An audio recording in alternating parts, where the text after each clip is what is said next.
Breaking news, basango ya Congo na banda kuna bino ezali bongo spécialité ya proverbe 30 na mongalema. On dirait qu'il y a Manchester oyo eza ko attirer monde entier, miso nango ezali na Manchester likolo ya deux équipes ya football, Manchester United na Manchester City, pe likolo ya mosali na nzambe pasteur de la diaspora oyo tobengi proverbe 30 donc mikolo oyo Angleterre fierité nango ezali proverbe 30 mutazo sala pe na zali na bino. On dirait qu'il y a Sentinelle TV où ezali chaîne ya référence, chaîne ya éducation, chaîne ya poitalas, chaîne ya révélation, chaîne ya révolution, chaîne oyo mokili mobimba bakomi kolamuka nango kolala nango pe bazo se retrouver. Alors tozali pe koleka on dirait que na Softkins TV oyo ezo ko emettre on dirait qu'il y a Canada, Congo na biso ezwaka biso ba site mosusu ebele eyaka kose relier na biso mpona kopesa basanga Congo. Eza ya koyinda grave na niveau ya kin Kabila le Rwandais a fâché na niveau moko osakana te a comprendre ce que ba pasteur wana tout basalaki blague bakosi basimbisi touché apesi bango 5 millions mais événement na bango avorté pe nzambe aye kobenga na bango nyonso donc a comprendre que ba ridiculiser il fallait que tout événement ne salamate sikoyo azosenga na ba pasteur wana bazongisa bambongo bango nyonso bapakati et puis bokeba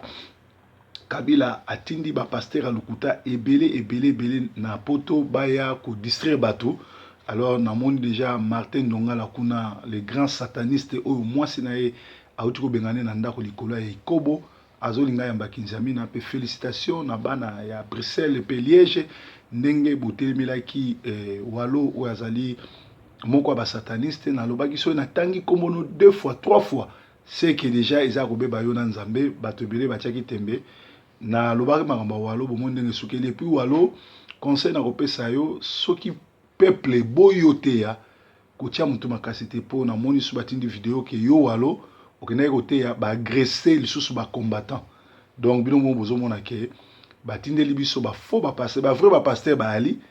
bafaux bapasteur baali bobanda mpe biso bacombattant to traqué na loba likambo je crois na 2011 so boyokaka nga bien ngalo bapona toresisa concert ebeta te mais totika bafaux bapasteur ya bakolabo na bafaux bapasteur bauta ya Kinshasa ya koteya awa soki tobandi kotrake bafaux église bafaux bapasteur oyo baya bakolabo toyebi totrake bango. Je crois peuple oyo bakangami na kati ya bowumbu bakobima donc walo kanga bisaka kendaka no kokanga bafoto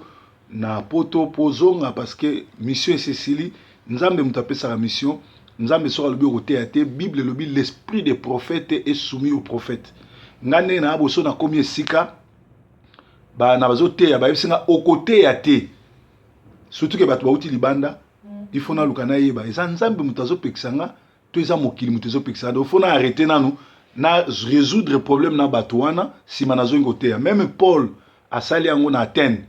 akomi na Athènes asololi na batenois basali conférence pe bapermettre ya te. Alors ezali mawa mingi nayoki lelo le 8 mars balobi fête de la femme bandeko nanga mutu nyonso to atakenda classe te nzambe apesi mayele ya komona ya kokanisa ya koyeba kojuge bamakambo. Alors ezokamwisanga ke bozo célébrer journée de la femme et pourtant na Congo mokili mobimba bayebi ke Kabila oyo ya Rwandais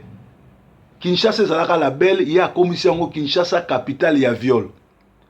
Na Kinshasa bazo violer ba maman bazo boma bazo massacrer. Alors na même ville wana oyo eza capitale ya viol bazo célébrer fête ya ba maman. Mais vraiment je n'arrive pas à vous comprendre. Nani aloki bino? Or soki opposition ezaki makasi soki opposition bazaki na ba bongo bongo na bango esalaka lokola ya biso ba proverbe boboy eloko balinga basala journal lelo kotindika ba mama liboso ya ba ambassade ba mama balati batsinga rouge na mutu balati pembe be noir bake kolela liboso ya ba ambassade bacheka pancarte Kabila nous tue, nous sommes massacrés, nous sommes violés, ou bien arrêtez de faire la violence à la femme. Mukolo ya ko exhiber violence à moi si mukolo ko exhiber ba calvaire nyonso bazo pesa le pas mwasi na Congo yango yo, mais kamusinga bato bazo célébrer et kamusinga bato balati maputa bazo bina bazo pesa na ba cadeau bazo se féliciter que ezali journée ya ba mama. Eza mawa mingi mwasi azalaka kaka mama te, mwasi azalaka sœur na biso, aza mama na biso, azalaka mwasi na biso, azalaka peleki na biso. Soki bazo koluka ko détruire monde babanda ko attaquer na basi parce que so bomi basi moyen mokili ebotama eza souté. Eza mawa mingi na mutu nyonso surtout oyo azo célébrer fête ya ba mama lelo. Eza mawa mingi na mutu nyonso surtout oyo akomiki aza fête. Eza mawa mingi na mutu nyonso surtout oyo azo koganga fête ya ba mama lelo. Toujours na cadre ya fête ya ba mama, ngala muyibe ezali suka te. Nana Lukezo oyo akendeki Kinshasa ko soutenir prière ya Kabila atiki mwana na ndaku yena mobali bakiti Kinshasa po bakendo benda pe mbongo na ngonga oyo nazobisa bino bana misato service social babotoli bango parce que Nana Lukezo akendeki na mwana ne ya bébé mais atiki bana misato ya 14 à 8 ans na ndaku bakenda classe bango moko atikela bango biloko kolia te. Alors na école bamoni bana baokende salité ba chaussette akolate zate baokende retard nde baye koyeba ke mama akenda Kinshasa na papa batika bana babotoli bana. Police abengi alubi bazo zela ye ake nozwa fongola appartement soka komi. Donc ngala muyibe ezali suka te tala ndeko oyo ya mwasi olia salela nzambe solo akoti na erreur ake ko soutenir mutu ba soutenir te lelo oyo bana na service social pe bazo zela oyo amuki akendeki na ba récupérer kaka na pied d'avion l'air azo kitakaka pas service social à récupérer parce que azali mu Christoté azali commerçante pe azali aventurière comment ko sundola bana otiki bana bango moko pe ko sala ba campagne na Kinshasa ko luka mbongo. Donc beauté yami. Alors toloba ki était combattant otika ba kengeli mboka te po biso totikali biso moko ba kengeli mboka. Alors ba faux pasteur tout oyo bazo ko kitana poto totina bango discipline na bandimi o bazo kotela bango. La mission de l'ONU en RDC, MONUSCO, est inquiète du cycle de violence entamé voici il y a 3 mois entre les groupes armés Hutu et Nande que Kabila et Ruberwa alimentent en armes et munitions au nord Kivu. Ces groupes, ce mouvement n'est toujours pas éteint et risque d'entraîner les communautés elles-mêmes dans des affrontements directs. Ce scénario inquiète le plus. L'ONU explique le chef de bureau à Goma, Daniel Rose. Donc, au total, il y a eu au moins plus de 400 morts et plus de 6000 habitations incendiées selon l'ONU. Donc, l'ONU est inquiet que ça fait 3 mois, mouvement vraiment à côté est kuna ba utuna ba nande bazo bomana. Ce qui est grave, bazo bomana na nazo pesa bango minduki nazo pesa bango masasi eza Kabila na Ruberwa. Donc eza mawamini. Alors tala ba garde ya Kabila bango moko ba comme ko benge na kombo ya Likiluk parce que il se fait que Kabila azo tirer sur tout ce qui bouge tout autour de lui. Donc comme il attend, il y a les vrais et les faux résistants se dévoileront na comportement na bango na bizaleli na bango. Omoni na fête ya bata mabandi. So bokati suki yo za na libandité o s'infiltrer, o se camoufler, o lobe za muta libandi. Fête yango za 2 semaines suki no robota. Pe ba oyeba nani aza muta libandi nani aza muta libandité. Alors na lobaki basango ya Congo yango na topesi Kabila asambwe net na film car Canada na Royaume-Uni batie 20 millions de dollars pour organiser l'élection en 2016. Kokamwa bandeko tokeba nani aza voisin na yo pour Kagame na Kabila batindaka ba agent na bango batie la biso ba poison. Ba agent Kagame na Kabila ba ye déjà na poto bazotia ba poison keba nani voisin na yo nani kolia na ye nani kosolola na ye surtout so za combattant keba parce que tala siko basango toza nango na université monene lokola ya Harvard Sacha Wambila azali menacé na poison avec ba prophète de Baal. Donc moi na moi c'est na kombo Sacha balingi ba tiele poison na université munene ya Harvard oyo ba Kagame na nani makambo wana kutu université eza déjà saisi pour nango. Kabila, escroquerie politico-religieuse sanctionnée par la pluie divine. Escroquerie politico-divine oyo ba Meli Kabila plus de 5 millions de dollars ezaki sanctionné par la pluie soni yango moni mingi bakimi po Kabila zo senga bango déjà mbongo. Eza koyinda Kabila comprendre que Marini Kinzamina Mukuna bayaki kokosa ye pe alobi bazong sele mbongo asiliki surtout makasi ke Denis Lesi elongi achaki ba produit et beti lokola kake olia vanda te akena ko vanda ba olaxi na TV akomi elongi ondire zo bangsa bana mike bino bato bozo chaka ba choko ba complexer mobile ya solo atikala na couleur na ye mutu no surtout azo tia choko azali complexer botala elongi ya Denis Lesi ndenge komi kala mingi te ya bino ekoma ndenge wana tala Kabila même epesi kanda pourquoi Denis Lesi na elongi ya ndenge wana fallait abenda mbongo avanda na sima mais akomona na liboso ezo bangsa bana kobundela mboka eza bien mais ezali excuse te tango oyo tozo bundela mboka na Congo botanga pe classe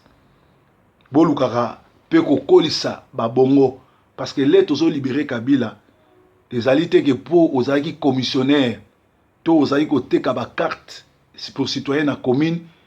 lokolo yaki na poto okomi combattant de to ministre non tokopesa poste par qualification. Donc, quand vous allez combattant et puis ce esquisté biso to ba combattant to kendaka classe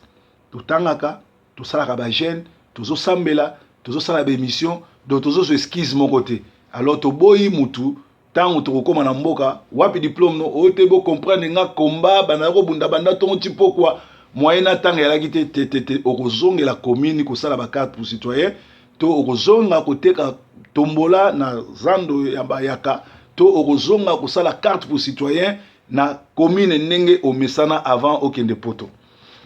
na basango susu l'histoire se répète pour le D Kabila, le père qui est le vrai Kabila et le fils qui est un usurpateur de nom parce que Kabila Hippolyte c'est un Rwandais fils d'un Rwandais au service de Paul Kagame, un génocidaire de la même façon que l'ambassadeur Richardson s'était adressé à son temps au grand dictateur Mobutu 20 ans passés, le départ des dictateurs Mobutu, l'histoire se répète. Cette fois-ci, le petit dictateur rwandais Hippo Kanambe alias Joseph Kabila, les génocidaires, le sénateur John Mackay a été clair que l'Amérique a mis toutes ses dispositions nécessaires pour en découdre avec ces petits génocidaires rwandais. L'Amérique a déjà son plan pour Kabila et son système. Donc, ndenge kaka et salamaka avant Mobutu a kende dictateur Mobutu parce que Kabila a copié Mobutu ndenge pe sali 20 ans après parce que le sénateur John Mackay a l'objet bazana jana plan na bango pour na kosila na Kabila na système ne mobimba. Donc Amérique a déjà na plan na ye. Obama a déjà na plan na ye avant kende ayebinde nini a kosila na Kabila na groupe na ye. Alors enquête journalistique esengaka mbongo pour na moni bato ebele au lieu de se contenter na information fêlée biso de fois na la raté nazo luka ba contact et tout couper sa mbongo en Afrique pour bato batambola pour bato benga mais yo ozo sala ba commentaire ozo luka ba preuve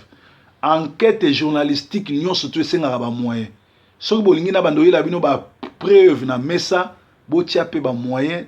et ko permettre nga na sala musala malamu na sala na memela bino ba preuve et ko sala bien mais soki bongo te vanda kimia contente toi ya kolanda ba information yo fele o moumbu na bino amemela bino na Londres ezaka na mutu moko nazo confirmer Charles Mbongo contre Mbongo le seul mutu abonga na Londres le seul garçon sur l'arabien le seul mutu oyo na vanda maboyo mona ko proverbe zoa crédit otala bo crédit ya 50 livres proverbe tala na compte no kende beaucoup ta 500 livres Charles contre Mbongo le seul moi à Londres ou à sololara bien ou à na Mbongo ya propre Charles Mbongo contre Mbongo. Merci mingi na soutien na yo na monaka o defendaka nga na monaka ozaka toujours na nga malamu ngai na lingio mingi po ozali congolais moko comprenant olukaka Mbongo no na kimia Charles contre Mbongo, respect. Alors, tolobaki que dépêche euti na Bruxelles, Nana Lukezo akende ko soutenir Kabila na prière ya lokuta. Alors, atikaki bana ya 14 à 8 ans, bana misato, mbila tiko ben na bango mawato. Lisusu, Chibwabwa, pona un faux prophète Kindoki na Londres, ou azana potana likolesi la raté, pona Kinchor na misala mabe. Alors, Chibwabwa, potana e zongi lisusu ezo sale passe parce que akendeki kosimba biloko pour atondisa bato na église, mais tilelo azwaka bato na église te, il faut aller na délivrance. Basango église, alors mbata kuna na côté ya Croydon azoka te un faux pasteur ya Cope, azoka te na kosalelaka bato basaiment to report ye déjà na Barbac université pour être yé azo continuer toujours kosala ba assignment ya bandimi mawena 150 livres. Pe na kosenga na bata Croydon bolanda frère Papi Chonda o ya bimaki e pa mbata ake osala église ya ye moko. Dikambo akoka mwana mbata aboti mwana aye na ye na église sans mama batu na wapi mama mpo ba pambola mwana mama kulutu ya mwana abimi alobi ngai nde mama mwana. C'est-à-dire basali inceste et c'est mwana boti mama na ye bandimi pe bazo kamwa bazo kosa bino comment mwana akoyi koya kopambola mwana na ye l'église mama zati et bino pe bomoni on normal. Donc bofungwa mamiso. Chibwabwa alias Mukendi moko ya ba faux prophète pe ndoki na Londres soki oyamboli te okozwa vrai frappe nkolo parce que Nzambe abandi kobeta pe azobeta. Plus de 75 personnes de ba maman na ba jeune fille babengaki ngai pona koloba ke esprit ya kindumba ekota bango banda bakoma kolanda émission ya Marie-Laure oyo tobengi Eleni Denda oyo azwa kokotisa esprit ya impudicité, esprit ya ba femme de nuit ya mari de nuit pe ya ba lesbienne na bana pe na ba babala. Alors ba mama vraiment nazo conseiller bino bolandaka émission wana te po eza émission moko ya mabe oyo ekoti esprit ya mabe mingi ya ki lesbienne ya kindumba ya kokabola bana pe kotindika bana basala kindumba bolandaka bémission ndenge wana te bondimelanga ke ba émission ya Kazarema ba émission ya Pain du Soir ba émission ya Congo #1 ezali bongo ba émission moko ezo envoûter bato soki boboyi etali bino menga au moins plus de 75 personnes ba benginga ko témoigner que bana na bango ba baby à partir ba comment ikolanda ba émission ya ndenge wana. Alors nalobaki ba émission lokola ba Marie-Laure ba émission lokola ba Grâce ya bana basi wana nyonso bazaka bulumbu oyo baza ba esprit ba lesbienne bo pekisa bana bino balanda ngo te parce que eza ya misala mabe. Alors ndenge nalobaki wana ezali mawa mingi na ndenge wana sikoyo bondi melanga ke Congo mikili na besprit wana surtout ezali ba biloko moko ekotisa biloko mabe bo pekisa bana na bino kolandaka ba Eleni Denda bana basi wana nyonso tu baza ba dévergondé oyo baza ba mvouté ba lesbienne bazoya kopesaka bana na bino esprit ya mabe. Bandeko batali bozali bongo na breaking news basango ya Congo oyo esukaka na l'ICC. Nicodème docteur de la loi azaki docteur de la parole azalaki chaque bouton na ba 3h du matin kokekuta na Yesu